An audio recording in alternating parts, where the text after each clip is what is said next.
وَإِذِ اعْتَزَلْتُمُوهُمْ وَمَا يَعْبُدُونَ إِلَّا اللَّهَ فَأْوُوا إِلَى الْكَهْفِ يَنشُرْ لَكُمْ رَبُّكُم مِّن رَّحْمَتِهِ وَيُهَيِّئْ لَكُم مِّنْ أَمْرِكُم مِّرْفَقًا. نحمده ونصلي على رسوله الكريم اما بعد فاعوذ بالله من الشيطان الرجيم بسم الله الرحمن الرحيم لقد رضي الله عن المؤمنين إذ يبايعونك تحت الشجرة إلى آخر الآية. صدق اللہ العظیم. عزیز طلباء،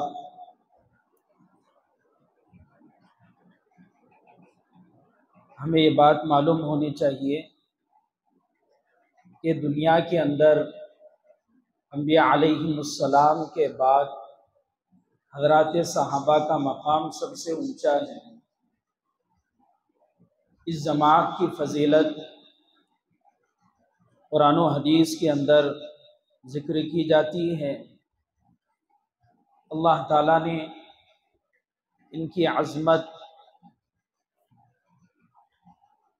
اور فضیلت کو بتلاتے ہوئے قرآن و حدیث کے اندر بتلائی بھی جاتی ہے. اللہ تعالیٰ نے ان کی دنیا ہی میں مغفرت اور جنت کی ضمانت بھی عطا فرمائی ہے. منقولہ روایات اور آیات پر ہمیں اعتماد ہونا چاہیے، یقین ہونا چاہیے کہ حضرات صحابہ ہی انبیاء کے بعد سب سے افضل ہیں اور سب سے اونچے مقام والے ہیں. یہ ایمان کا حصہ ہے. اس پر یقین کرنا اور اس بات کو تسلیم کرنا، حضرات صحابہ کی افضلیت کو ماننا، یہ ایمان کا حصہ ہے. ایمان اس کے بغیر ناقص رہتا ہے. انبیاء علیہم السلام کے بعد حضرات صحابہ کے ذریعے سے ہی ہمارے پاس دین پہنچا ہے. جس طریقے سے ہمارے ماں باپ محسن ہوتے ہیں، ایسے ہی حضرات صحابہ ہمارے لیے محسن ہیں، معصوم ہیں، گناہوں سے پاک ہیں. اللہ تعالیٰ نے ان سے جو بھی گناہ کروائے ہیں وہ دین کی تکمیل کے لیے کروائے ہیں.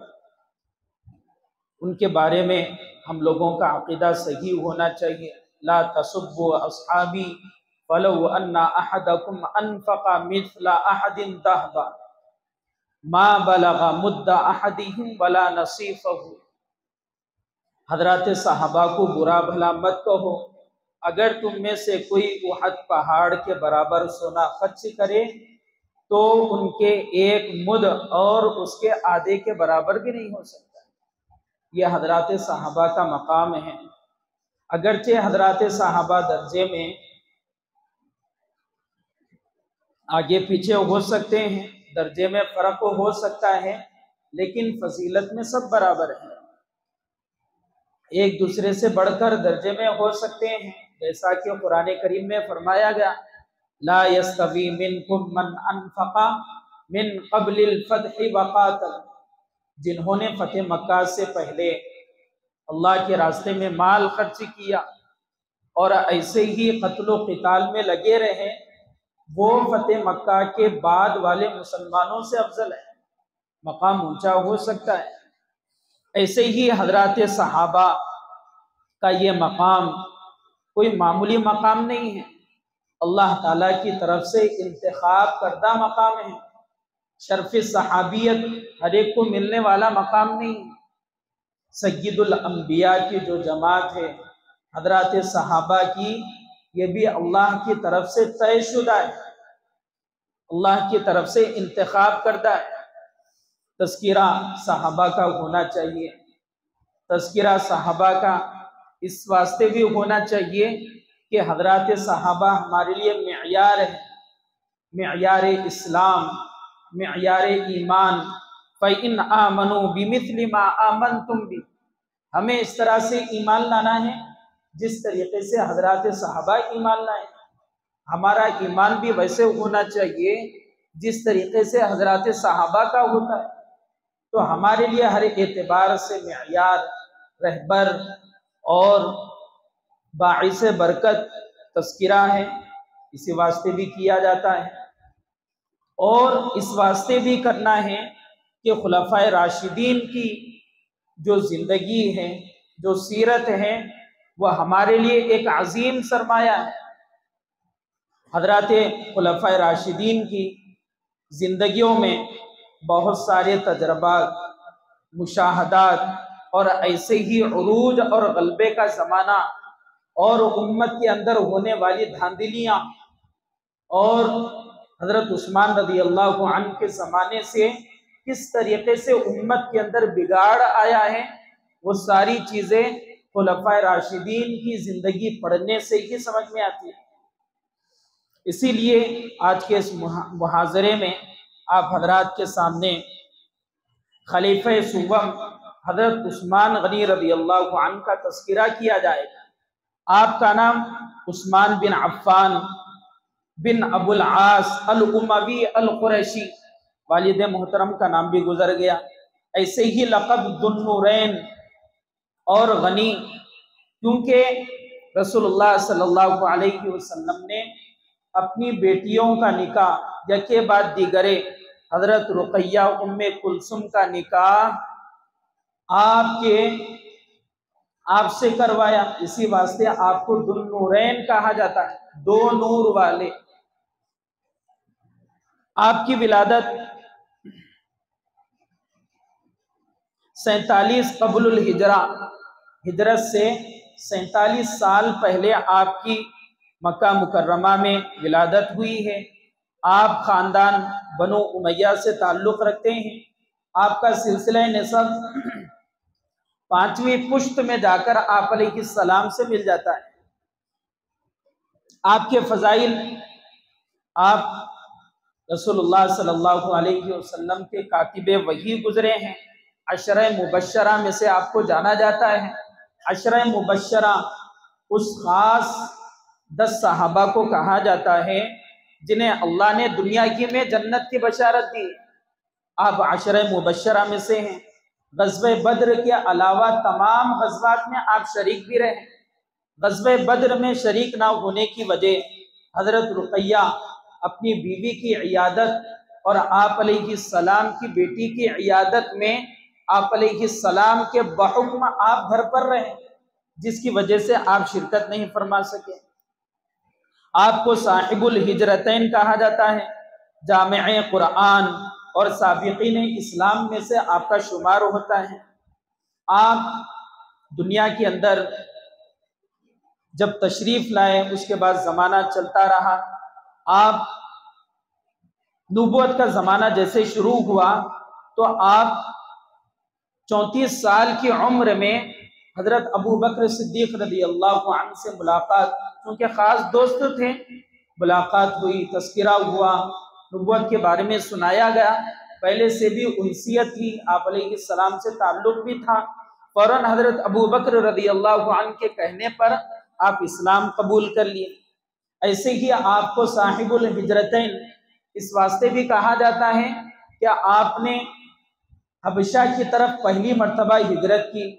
جب مکے کے اندر یہ ہوا پھیلی، حبشہ کے اندر یہ آواز لگائی گئی، بات پھیلی کہ مکہ کے اندر سے اب ظلم و زیادتی ختم ہو چکی ہے، تو آپ دوبارہ تشریف لائیں۔ دیکھیں تو وہی ظلم و زیادتی، ایمان والوں پر ظلم یہی ہو رہا تھا، تو آپ اس کے بعد دوبارہ حبشہ نہیں گئے۔ ایک تو حبشہ کی طرف ہجرت ہوئی، دوسرا مدینہ المنورہ کی طرف، جس میں آپ حضرت اوس بن ثابت رضی اللہ عنہ کے گھر پر مہمان تھے۔ اوس بن ثابت رضی اللہ عنہ کے گھر پر آپ مہمان تھے۔ آپ علیہ السلام دونوں کے درمیان اخوت اور بھائی چارگی قائم کرا دی تھی۔ آپ کے اوصاف اور کمالات، اللہ نے آپ کو بہت سارے اوصاف اور کمالات سے نوازا تھا، اخلاق کے اعتبار سے بہت زیادہ بلند تھے، اللہ کا خوف آپ کے دل میں بہت زیادہ ہوا کرتا تھا، حتیٰ کہ اگر آپ کسی قبر مبارک کے پاس سے گزرتے تو آپ کی داڑھی مبارک آنسوں سے تر ہو جاتی۔ لوگ آپ سے پوچھا کرتے آپ جنت اور جہنم کے تذکرے سے اتنا نہیں روتے ہیں جتنا کسی کی قبر پر سے گزرتے ہوئے روتے ہیں۔ تو حضرت عثمان رضی اللہ عنہ فرماتے ہیں کہ قبر آخرت کی منزلوں میں سے سب سے پہلی منزل ہے، جو اس میں کامیاب ہوگا وہ آخر کی آگے کی منزلوں میں بھی کامیاب ہو سکتا ہے۔ ایسے ہی آپ رسول اللہ صلی اللہ علیہ وسلم سے سب سے زیادہ محبت کرنے والے اور آپ علیہ السلام کا احترام کرنے والے، سب سے زیادہ اتباع سنت کے پابند آپ ہوا کرتے تھے۔ آپ علیہ السلام کا ہر قول و عمل اور ایسے ہی حرکات و سکنات آپ اختیار کیا کرتے تھے۔ ایک مرتبہ کا واقعہ ہے، آپ وضو کیے، وضو کرنے کے بعد ہنسنا شروع کر دیے۔ آس پاس میں جو صحابہ تھے، تابعین تھے، انہوں نے کہا حضرت آپ نے ایک نیا عمل کیا ہے، وضو کے دوران وضو کے بعد آپ نے ہنسا ہے۔ تو حضرت عثمان رضی اللہ عنہ کہنے لگے کہ میں نے بھی آپ علیہ السلام کو اس طریقے سے وضو کرتے ہوئے اور اس طریقے سے ہنستے ہوئے دیکھا ہے، اس طریقے سے اتباع آپ علیہ السلام کی۔ ایسے ہی اور ایک واقعہ ہے، ایک مرتبہ عصر کے وقت سب کے سامنے آپ نے وضو کیا، وضو کر کے کہنے لگے میں نے بھی آپ علیہ السلام کو اس طریقے سے وضو بناتے ہوئے دیکھا۔ اس طریقے سے اتباع آپ کی زندگی میں تھی۔ سب سے زیادہ حیا کرنے والے مشہور ہیں، کہا جاتا ہے کہ آپ سے فرشتے بھی حیا کیا کرتے۔ حضرت عائشہ رضی اللہ عنہا فرماتی ہیں کہ حیا کا عالم حضرت عثمان غنی رضی اللہ عنہ کا اتنا زیادہ تھا کہ تنہائی میں اور بند کمرے میں بھی آپ برہنہ نہیں ہوا کرتے، آپ کبھی برہنہ نہیں ہوا کرتے۔ اس طریقے سے حیا کا غلبہ، زہد و تقوی، تواضع و انکساری میں آپ مائنات سمجھے جاتے تھے۔ ایثار و ہمدردی اور فیاضی کا تو پوچھنا ہی کیا ہے، سخاوت میں حد سے زیادہ آگے، اسی واسطے آپ کو غنی بھی کہا جاتا ہے۔ حضرت عثمان غنی، بہت سارے واقعات ہیں۔ جب آپ مدینہ منورہ تشریف لائے، مدینہ منورہ کے اندر صرف ایک میٹھے پانی کا ایک کنواں تھا، باقی سارے کھارے پانی کے تھے۔ آپ علیہ السلام اور ایسے ہی سارے مسلمان پریشان تھے، کیسا کرنا چاہیے، میٹھا پانی نہیں ہے۔ ایک یہودی کا وہ میٹھے پانی کا کنواں تھا، اسے تقریباً 20,000 درہم میں خریدا گیا۔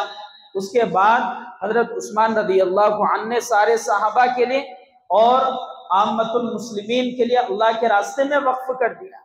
اس طریقے سے آپ فیاضی تھے۔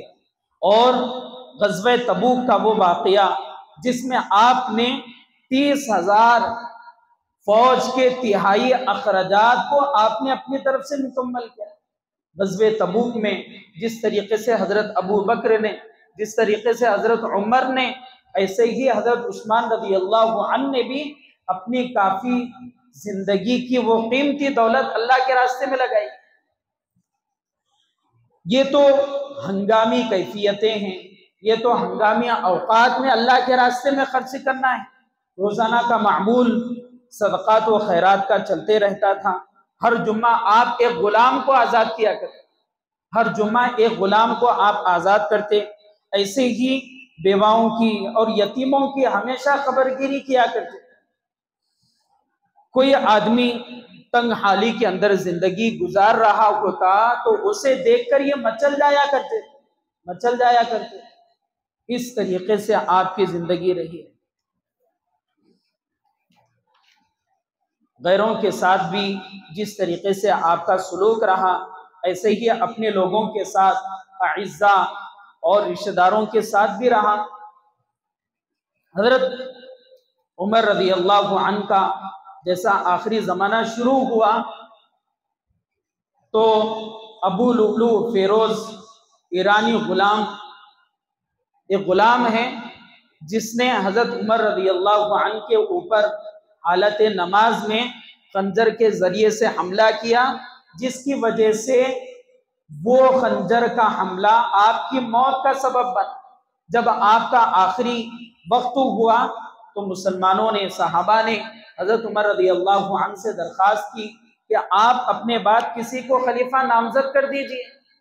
حضرت عمر رضی اللہ عنہ نے 6 بڑے بڑے صحابہ کو متعین کر دیا کہ آپ ان میں سے کسی کو اپنا خلیفہ بنا لیجیے، جن میں حضرت عثمان ہیں، حضرت علی ہے، سعد بن ابی وقاص ہے، حضرت عبد الرحمن بن عوف، طلحہ بن عبید اللہ اور زبیر بن عوام رضی اللہ عنہم ہیں۔ یہ 6 بڑے بڑے صحابہ تھے جن کو حضرت عمر رضی اللہ عنہ نے طے کیا کہ آپ ان میں سے کسی کو خلیفہ بنا دیں۔ تو حضرات صحابہ نے مل کر حضرت عثمان بن عفان رضی اللہ عنہ کو اپنا تیسرا خلیفہ مقرر کر، تیسرا خلیفہ بنایا۔ جب آپ خلیفہ مقرر ہوئے تو آپ کی عمر مبارک 70 سال کی تھی۔ 70 سال کی عمر میں آپ کو خلیفہ بنایا گیا اور سب سے زیادہ خلافت کا زمانہ آپ ہی کا رہا۔ تقریباً آپ نے 12 سال تک خلافت کی ذمہ داری کو ادا کیا، 12 سال تک، جس کے اندر بہت سارے فتوحات ہوئے اور بہت سارے کارنامے اللہ نے آپ سے لیے ہیں۔ 6 سالہ زندگی بہت اچھی رہی، جس کے اندر بہت سارے فتوحات اور دیگر کارنامے اللہ نے آپ کے ذریعے سے لیے۔ چنانچہ ایران کا کچھ حصہ جو حضرت عمر رضی اللہ عنہ کے زمانے میں بچ گیا تھا وہ ان کے زمانے میں مکمل ہوا، مکمل ایران فتح ہوا۔ ایسے ہی افریقہ کا ملک تونس نام کا وہ بھی فتح ہوا، مصر کا جو ملک نوبا نام کا ہے وہ بھی فتح ہوا، ایشیا کا آرمینیا، اور ایسے ہی خالد بن ولید کے ہاتھوں آذربائیجان اور خراسان، سیستان، افغانستان اور خوارزم سے لے کر سندھ تک کے علاقے فتح ہوئے۔ ایسے ہی حضرت عبداللہ بن سعد رضی اللہ عنہ کے ذریعے سے افریقہ کے کئی علاقے، طرابلس اور قبرص اور تبرستان، جرجان، حتیٰ کہ اسلامی یہاں پر بہت ساری چیزیں فتح ہوئی، اس کے ساتھ ساتھ چین کا بھی علاقہ فتح ہوا۔ الغرض سنانے کا مقصود یہ ہے کہ ہندوستان کے قریب قریب تک حضرت عثمان رضی اللہ عنہ کے زمانے میں اسلام پھیل چکا ہے، یہ آپ کی فتوحات ہے۔ ایسے ہی آپ کا ایک بہت بڑا کارنامہ جو اس امت محمدیہ کے اوپر احسان کے طور پر ہے وہ قرآن پاک کو جمع کرنا ہے، قرآن پاک کو جمع کرنا ہے۔ اللہ نے آپ کے ذریعے سے اتنا بڑا کام لیا۔ ایسے ہی قبرص کا علاقہ جو حضرت امیر معاویہ کی نگرانی میں آپ کے مشورے سے اور آپ کی دعاؤں اور توجہات کی برکت سے قبرص کا وہ علاقہ بھی فتح ہوا۔ یہ آپ کے زمانے کے فتوحات اور ایسے ہی مختصر سے کارنامے ہیں۔ یہ سارے کارنامے اور یہ خارجی ذمہ داریاں یا خارجی امور جتنے بھی ہوئے ہیں وہ 6 سالہ زندگی کے اندر ہوئے ہیں۔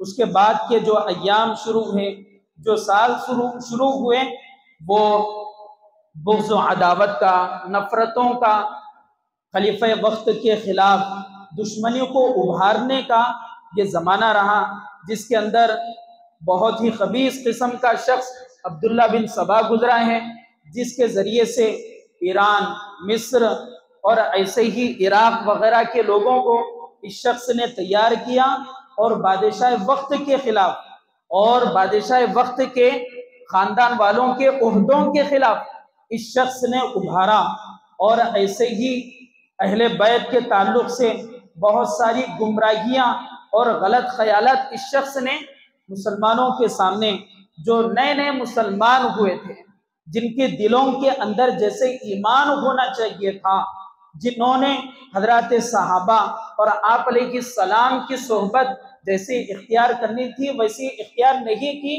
تو یہ حضرات اس کے تابع ہو گئے۔ آہستہ آہستہ ماحول بگڑنا شروع ہوا، اتنا زیادہ بگڑا کہ یہ سارے لوگ حضرت عثمان رضی اللہ عنہ کے گھر پر پہنچ گئے. حج کا موسم ہے، مکے کے اندر خیالات ایسے ہی حضرات صحابہ کے بگڑتے جا رہے ہیں اور خوب انتشار کا زمانہ چل رہا ہے. کچھ صحابہ تو عہدوں کی وجہ سے مدینہ منورہ مکہ مکرمہ چھوڑ کر کسی اور جگہ پر عہدوں پر فائز تھے، اور کچھ حضرات حج کرنے کے لیے مکہ مکرمہ تشریف لے گئے تھے.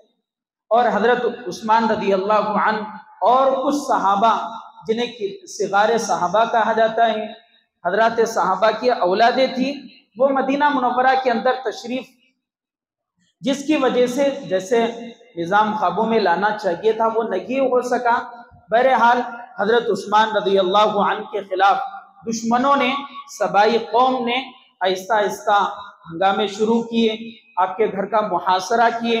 تقریباً کتابوں کے اندر لکھا ہوا ہے 40 دن تک آپ کے گھر کو گھیرے رکھے، 40 دن تک آپ کے گھر کو گھیرے رکھے. حضرت علی رضی اللہ عنہ کی اولاد حضرت حسن اور حضرت حسین اور دیگر حضرات صحابہ آپ کے گھر کی خوب نگرانی کیا کرتے تھے. آپ کا گھر حضرت عثمان رضی اللہ عنہ کا بہت بڑا تھا. کتابوں میں لکھا ہوا ہے اتنا زیادہ بڑا تھا، تقریباً اس گھر کے اندر 100 سے زائد افراد آتے. مین گیٹ کہیں اور، ان کا مکان کہیں اور. اسی لیے دشمنوں کو موقع مل گیا، کچھ تو مین گیٹ سے داخل ہو گئے اور کچھ پیچھے کے حصے سے داخل ہوئے، جس کی وجہ سے جو حضرات صحابہ مین گیٹ کے پاس نگرانی کر رہے تھے انہیں معلوم نہیں ہوا، گھر کے اندر گھس گئے. جمعے کے دن حملہ کیا گیا. فَسَيَكْفِيكَهُمُ اللَّهُ وَهُوَ السَّمِيعُ الْعَلِيمُ. اس آیت پر آپ کا جسم مبارک کا جو خون ہے وہ گرا. اس طریقے سے آپ کی شہادت ہوئی.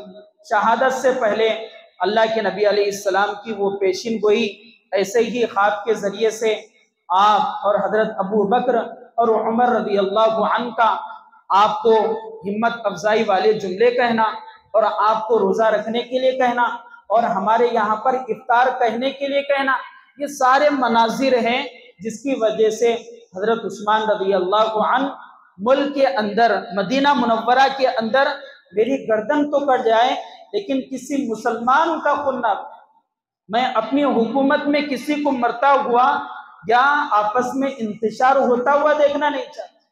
یہ حضرت عثمان رضی اللہ عنہ کی فکر تھی. ایسے ہی ہوا جو حضرت آقا علیہ السلام کی پیشین گوئی اور وہ خواب. بہرحال حضرت عثمان رضی اللہ عنہ کی شہادت ہوئی.